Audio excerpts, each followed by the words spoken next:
Bienvenidos a las historias de Lilith.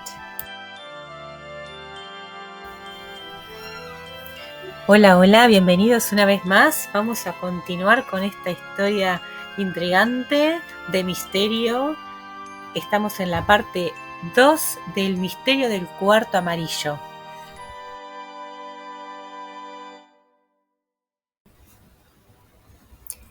Recuerdo como si el hecho hubiera sucedido ayer, la entrada del joven Rouletabille en mi cuarto aquella mañana. Era aproximadamente las 8 y yo todavía estaba en cama, leyendo el artículo de Le Matin sobre el crimen del Glandier. Pero antes de continuar el relato, he de presentar a mi amigo. Conocí a Joseph Rouletabille cuando éste era un joven reportero, un verdadero aprendiz. En aquella época iniciaba yo mi carrera en el foro, y a menudo solía encontrarme con el joven en los pasillos de los juzgados, cuando acudía a solicitar permiso para comunicarse con algún preso en Mazas o en Saint-Lazare.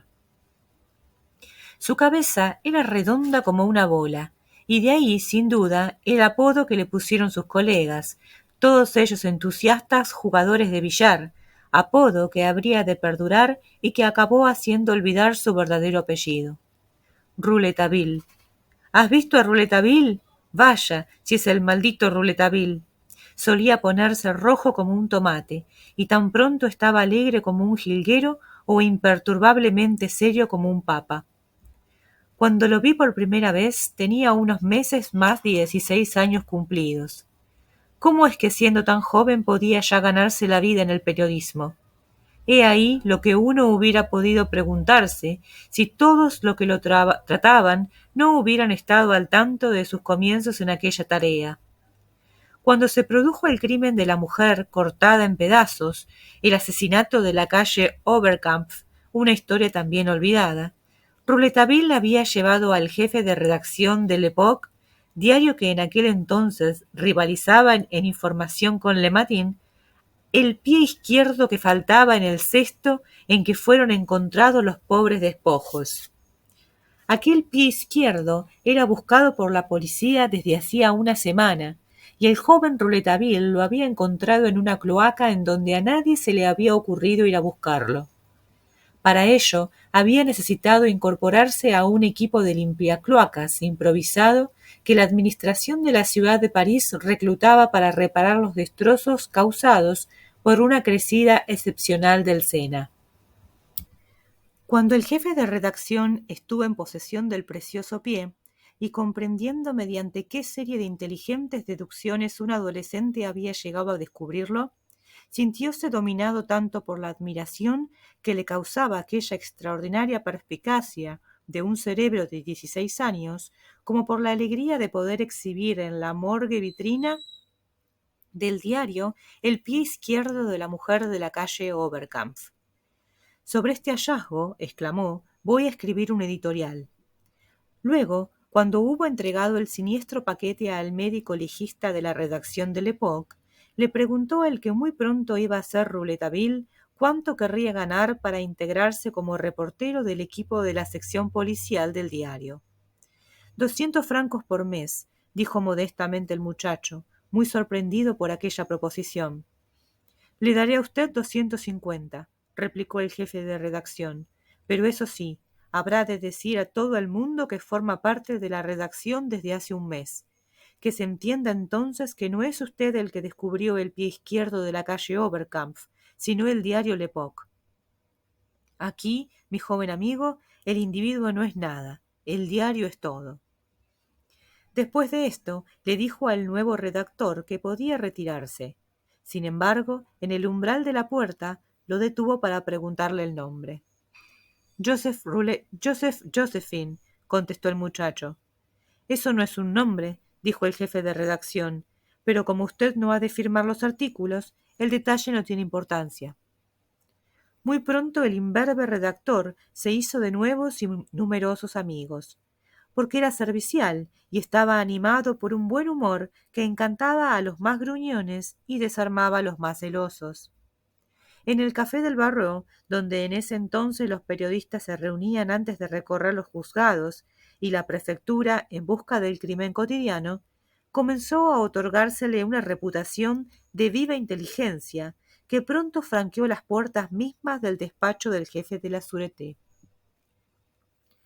Cuando un caso adquiría notoriedad, Rouletabille, ya en posesión de este apodo, era lanzado sobre la pista por el jefe de redacción, y solía suceder que el reportero descubría la verdad antes que los más afamados inspectores de investigación.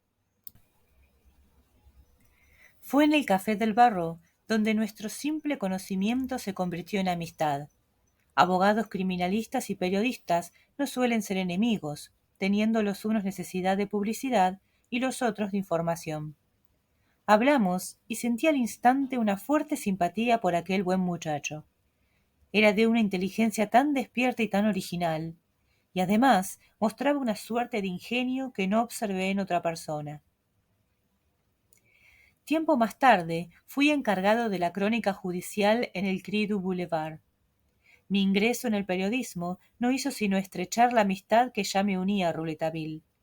Finalmente, habiendo tenido mi nuevo amigo la idea de escribir una breve columna judicial que le hacían firmar con el seudónimo de Business en su diario L'Époque, pude proporcionarle a menudo información jurídica que le era indispensable. Transcurrieron así casi 2 años, y cuanto más lo conocía, más lo estimaba, porque bajo una apariencia de alegría desbordante había descubierto que era extraordinariamente serio para su edad. Yo que estaba acostumbrado a verlo alegre, demasiado alegre, varias veces lo sorprendí dominado por la más profunda tristeza.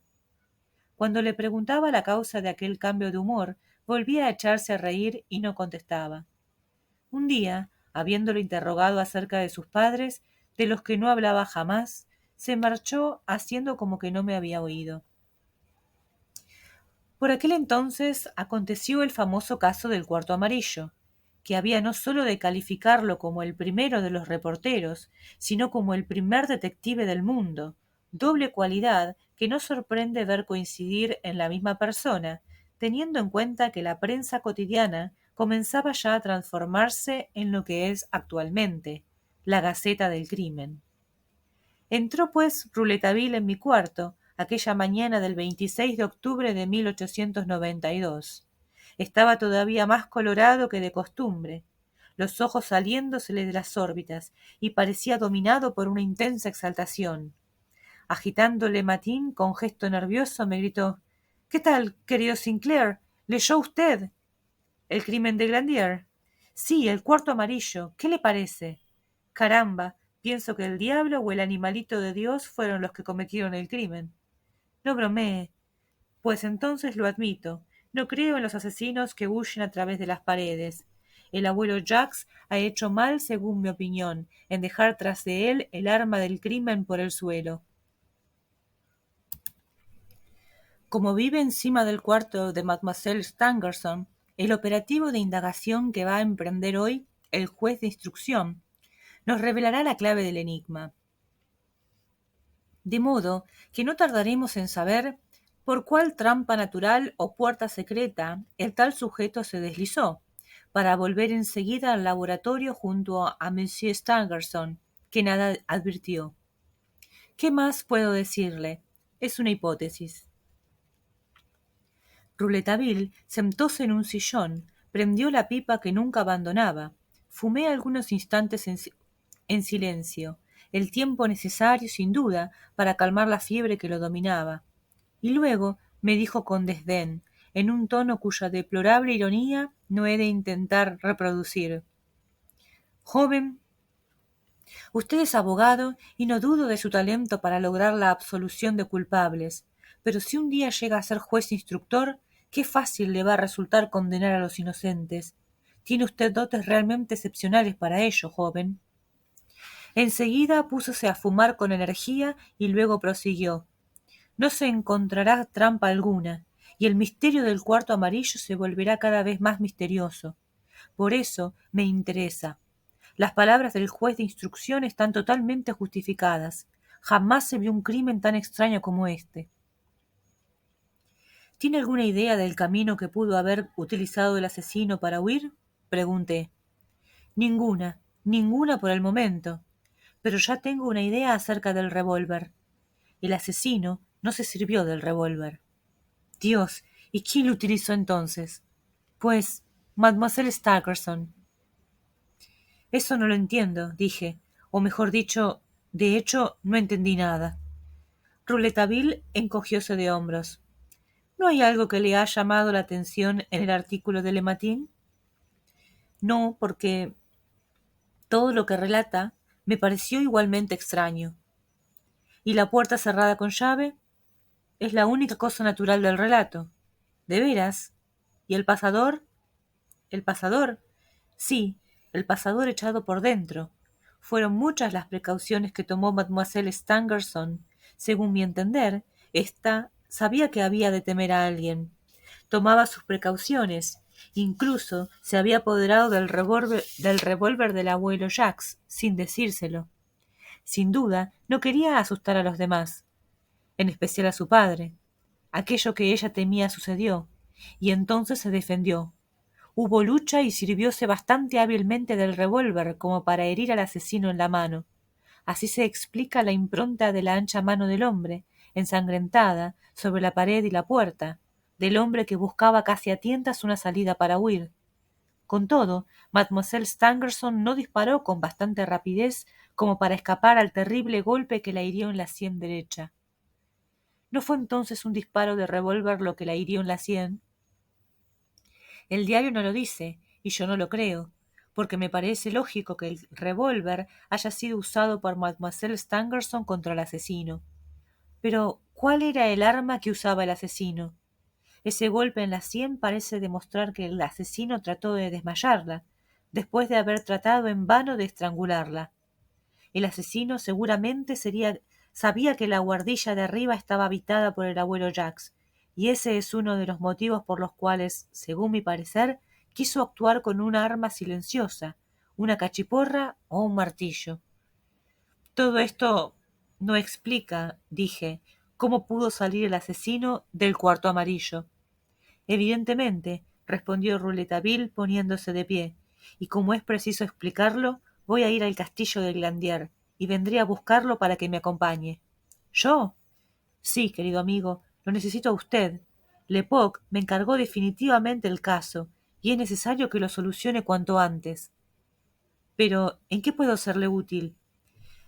Monsieur Robert Darzac está en el castillo de Glandier. Es cierto, su desesperación no ha de tener medida. Es preciso que le hable. Rouletabille dijo esta frase en un tono que me sorprendió. ¿Le parece que hay algo interesante por ese lado? Le pregunté. Sí. Y no quiso decir más.